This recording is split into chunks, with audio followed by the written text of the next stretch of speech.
آج ہم اسلام اور سائیکو تھراپی پر بات کریں گے اور اسی موضوع پر روشنی ڈالنے کے لیے ہمارے ساتھ اسٹوڈیوز میں موجود ہیں آمنہ وزیر خان صاحبہ، جو کہ ایک ایکسپیرینسڈ سائیکو تھراپسٹ ہیں اور اسکالر ہیں۔ وہ گزشتہ کئی برسوں سے قرآن اور حدیث کی روشنی میں ذہنی سکون، خود شناسی اور جذباتی توازن کے اصولوں پر کام کر رہی ہیں۔ انہوں نے اسلام اور جدید سائیکو تھراپی کے درمیان پائے جانے والے گیپ کو ختم کرنے اور اسلامی تعلیمات کو جدید نفسیاتی علوم کے ساتھ جوڑ کر ایک متوازن اپروچ متعارف کرائی ہے۔ ان کا مشن ہے کہ وہ ذہنی دباؤ اور بے چینی کے شکار افراد کو قرآن و سنت کی روشنی میں ایسی رہنمائی فراہم کر رہی ہیں جو نہ صرف ان کے ذہن بلکہ ان کی روح کو بھی حقیقی سکون دے۔ تو ویلکم ٹو دا شو، کیسی ہیں آپ؟ اللہ کا شکر۔ جیسا کہ آمنہ آپ جانتی ہیں کہ آج ہم اسلام اور سائیکو تھراپی پر بات کر رہے ہیں، لیکن عملی طور پر دیکھا جائے تو یہ دو الگ چیزیں ہیں، ان کا آپس میں کیا تعلق ہے؟ ان کا بالکل تعلق ہے، بیکاز جس طرح آپ نے کہا کہ ہمارا جو دین ہے نا وہ فطرت پہ بنا گیا ہے، فطرت پہ بنا ہوا ہے۔ سو اللہ سبحانہ تعالیٰ حق اور سچ کو کسی نہ کسی طریقے سے چاہے وہ تھراپی ہے، چاہے وہ سائنس ہے، چاہے وہ کسی اور فیلڈ ہے، حق اور سچ جو ہے وہ ہمیشہ سامنے آتا ہے۔ تو جب میں نے تھراپی پڑھی، سائیکو تھراپی اسپیشلی، تو موسٹ جو فنڈامنٹل کور ہے نا جو تھراپی کا، وہ نرا دین ہے۔ فنڈامنٹل کور کیا ہے تھراپی کا؟ کہ آپ نے انسان کے ساتھ انسان بن کے بیٹھنا ہے، آپ نے ایمپتھی دینی ہے اور آپ نے ان کو انکنڈیشنلی ایکسیپٹ کرنا ہے۔ سو ہمارا دین بھی یہ کہتا ہے، ہمارا دین کہتا ہے کہ اے میرے بندے those who have wronged themselves، اے میرے بندے جن نے گناہ کر کے اپنے اوپر ظلم کیا، توبہ کر لو۔ پھر اللہ سبحانہ تعالیٰ کہتے ہیں کہ مجھے توبہ جو سنرز ہیں ان سے محبت ہے۔ اللہ تعالیٰ یہ بھی کہہ سکتے تھے کہ I can forgive the sinners، اللہ تعالیٰ یہ بھی کہہ سکتے تھے جس نے توبہ مانگی اس کی میں نے توبہ قبول کی، but the way اللہ سبحانہ تعالیٰ ہمیں ایڈریس کر رہے ہیں وہ ہے کہ I love the sinners۔ تو یہاں سے ایمپتھی اور انکنڈیشنل پازیٹیو ریگارڈ کا میل ہو جاتا ہے کہ جب اللہ سبحانہ تعالیٰ ہمیں شیم نہیں کر رہے، اللہ سبحانہ تعالیٰ یہ نہیں کہہ رہے بھائی اتنے گناہ کریں اب نہ کرنا توبہ، تو ہم کس کشمکش میں پھنس جاتے ہیں اور کس سوچ میں ہم اپنے آپ کو شیم کرتے رہتے ہیں۔ سو یہ بنیادی چیز رہی تھراپی۔ اچھا یہ بتائیے گا کہ کیا اسلام اور سائیکو تھراپی کو آپس میں جوڑا جا سکتا ہے؟ ان کا کیا کنیکشن ہے؟ سو کلاسکلی نہیں جوڑتے۔ جب مجھے بھی میری ٹریننگ ہوئی تھی تو مجھے یہی بولا تھا کہ اللہ کو نا دروازے سے باہر رکھو۔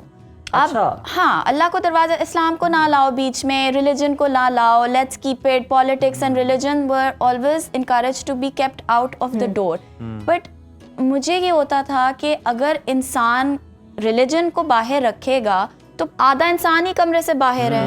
چاہے اس وقت پاکستان میں کوئی موسٹ نان پریکٹسنگ مسلم، اس کے ساتھ اللہ ضرور ہے، وہ ویسٹ کی طرح نہیں ہے کہ ہمارے ساتھ اللہ نہیں چل رہا، چاہے آپ نمازیں پڑھ رہے ہو یا قرآن پڑھ رہے ہو یا روزے رکھ رہے ہو یا نہیں رکھ رہے ہو، اللہ آپ کے ساتھ ہی ہے، ایک عام ایوریج پاکستانی کے۔ یہاں تک میں کہتی ہوں ایتھیسٹ بھی جو کہتا ہے نا کہ میں خدا میں یقین نہیں کرتا، وہ بھی اللہ کو ساتھ لا کے بٹھا رہا ہے، وہ چاہ رہا ہے کہ میں اس پہ بات کروں۔ تو میں نے پھر اس پہ ڈس ایگری کیا۔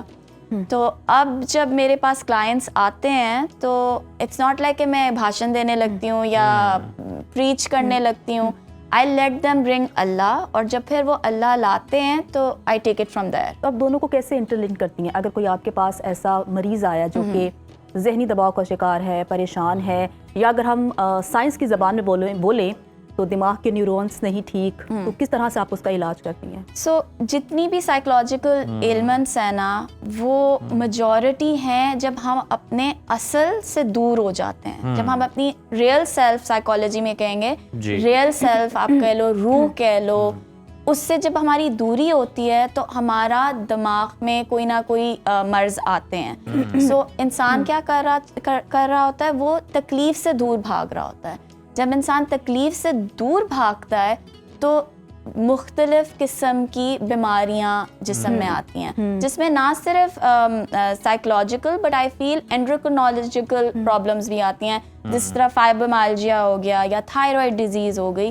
یہ ساری آئی فیل انسان جب اپنے پین سے دور بھاگ رہا ہوتا ہے نا تو باڈی ریئیکٹ کرتی ہے۔ سو دین ہمیں کیا سکھاتا ہے؟ دین ہمیں کہتا ہے کہ اپنے پین سے کنیکٹ کرو، اپنے پین سے گھبراؤ نہیں۔ تو کیسے کنیکٹ کریں؟ چلیں ایک آپ کو اگزامپل دے دیتی ہوں ہمارے نبی کا طریقہ۔ ہمارے نبی آپ صلی اللہ علیہ وسلم جو تھے وہ ان کو اپنے ٹائم میں ہی بتا دیا گیا تھا کہ آپ جنتی ہیں, بٹ وہ اتنا ٹائم کیوں اسپینڈ کرتے تھے غم کرنے میں؟ آپ کو حدیثیں ملتی ہیں کہ وہ غم تو نہیں ہم کہیں گے, but like he was processing his grief, اور یا وہ روتے تھے, یا غار حرا میں ہمیں سنا جاتا ہے کہ وہ جا کے ادھر بھی کنیکٹ کرتے تھے. کس چیز سے کنیکٹ کر رہے ہیں؟ اپنی انسانیت سے کنیکٹ کر رہے ہیں, گریف سے کنیکٹ کر رہے ہیں, دا کلیکٹیو گریف جو ہمارے ایک سوسائٹی میں, اس سے کنیکٹ کر رہے ہیں. تو یہاں سے ملتا ہے کہ بہت بہادری کا کام ہے رونا.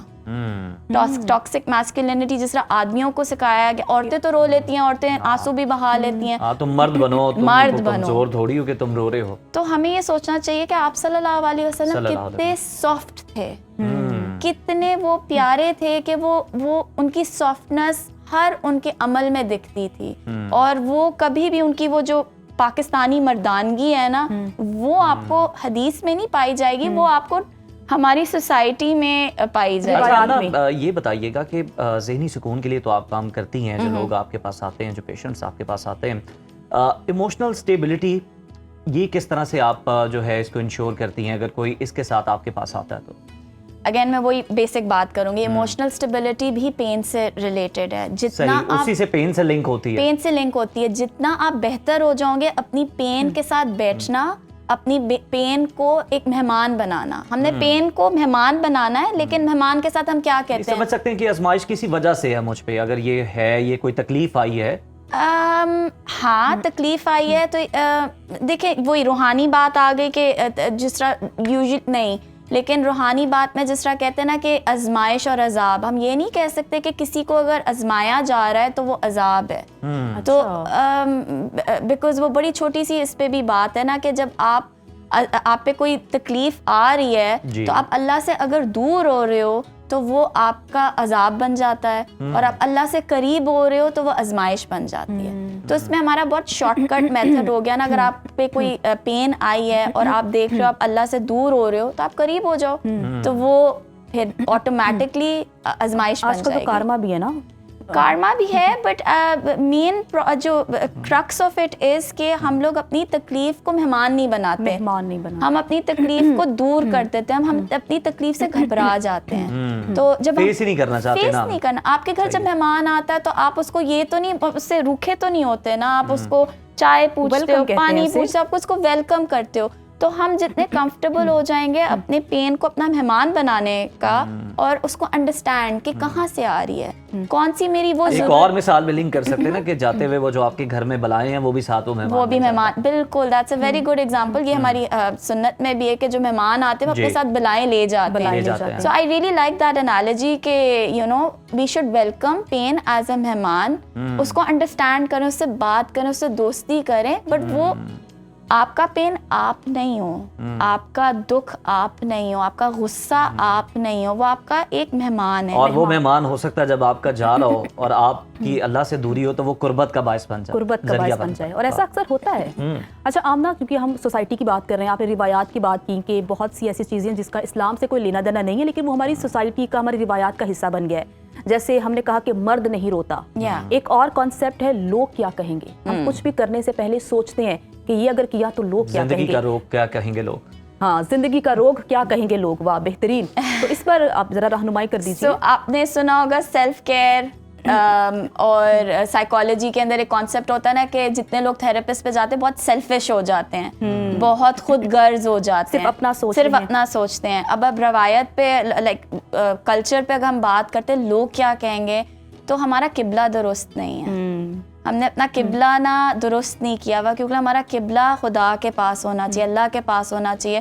تو انسٹیڈ آف تھنکنگ کہ لوگ کیا کہیں گے, ہم نے دیکھنا ہے اللہ کیا کہیں گے. اور اللہ سبحانہ تعالیٰ تو ہر پوائنٹ پہ کہہ رہے ہوتے ہیں جتنے مرضی گناہ کیے ہیں تو میرے پاس آ جاؤ. توبہ نصوح, ہمیں اللہ مجھے بھی توفیق دے توبہ نصوح کی, اور توبہ کرنے کی توفیق بھی دے. تو اللہ سبحانہ تعالیٰ نے کہا میں ہر چیز معاف کر دوں گا سوائے شرک کے. اور توبہ تک ہم پہنچتے نہیں ہیں. توبہ تک ہم اس لیے نہیں پہنچتے کیونکہ ہم غلط ہی نہیں لگتے, کیونکہ ہم لوگوں کے بارے میں سوچ رہے ہوتے ہیں. ایگزیکٹلی. تو اگر ہم صحیح معنی پہ دین پہ جائیں گے نا, ہم نے فل سٹاپ لگانا ہے لوگ کیا کہیں گے, اور ریفلیکٹ کریں گے کہ اللہ سبحانہ تعالیٰ مجھ سے کیا چاہ رہے ہیں اس پوائنٹ پہ.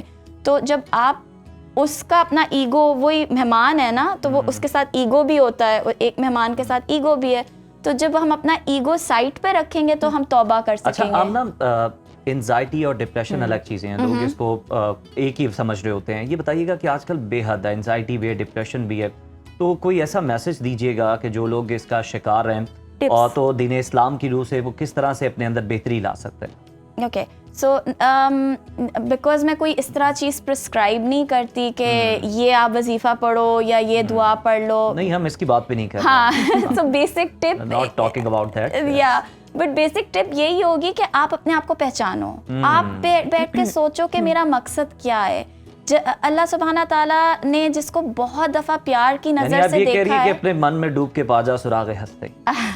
یہ تو بٹ کہ اللہ سبحانہ تعالیٰ کتنی دفعہ پیار سے ایک روح کو دیکھا تو وہ مسلمان ہیں. تو ہم اپنی جگہ پہچانیں اور ہم اپنا مقصد پہچانیں. تو اس کے لیے ضروری نہیں ہے کہ آپ کو شاید نماز سے سکون ملے یا روزے سے سکون ملے, نہیں ملتا کچھ لوگوں کو, اور وہ حقیقت لیکن بات وہ ہے. آپ نے فرض سمجھ کے کرنا ضرور ہے اس کو, ضرور, لیکن آپ نے پہلے اس سے پہلے سوچنا ہے کہ میں کس کے لیے کر رہا ہوں. پہلے اللہ سے دوستی کرنی ہے. اللہ سے دوستی ہوگی, اللہ سے محبت ہوگی, تو وہ ساری چیزیں بہت محبت کے طریقے سے آپ کا دل چاہے گا. نماز بھی پڑھنا آپ کا دل چاہے گا, روزہ بھی رکھنا. خوبصورت بات کہ جب اللہ سے دوستی ہوگی تو نماز پڑھنے کا دل کرے گا, بار بار اللہ کے پاس جانے کا دل کرے گا. اور ہمیں اللہ سے ڈراتے ہیں, ہم سے اللہ سے دوستی نہیں سکھاتے. چھوٹے بچے کو بھی اللہ سے نماز نہیں پڑھی, یہ کیا کیا, اب تو یہ ہو جائے گا, یہ تو ہو جائے گا. گمان غلط پیدا کرتے ہیں نا. حالانکہ آپ کا رب تو آپ کے گمان کے مطابق ہے. آپ اسے رحیم تصور کریں تو وہ رحیم ہے, اگر آپ اسے سزا دینے والا تصور کریں گے تو وہ پھر وہی ہے. اور مزے کی بات, سائیکالوجی کے اندر بھی یہی ایسپیکٹ ہے جو دین کے اندر ہے.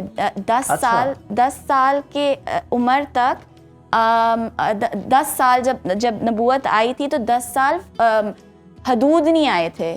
10 سال تک آپ صلی اللہ علیہ وسلم نے ایمان پہ محنت کی تھی. تو اس سے ہمیں ہمارے بزرگ کہتے ہیں کہ جب بچہ پیدا ہوتا ہے تو 10 سال تک ہم نے بولنا ہے آئی لو اللہ, آئی لو رسول اللہ.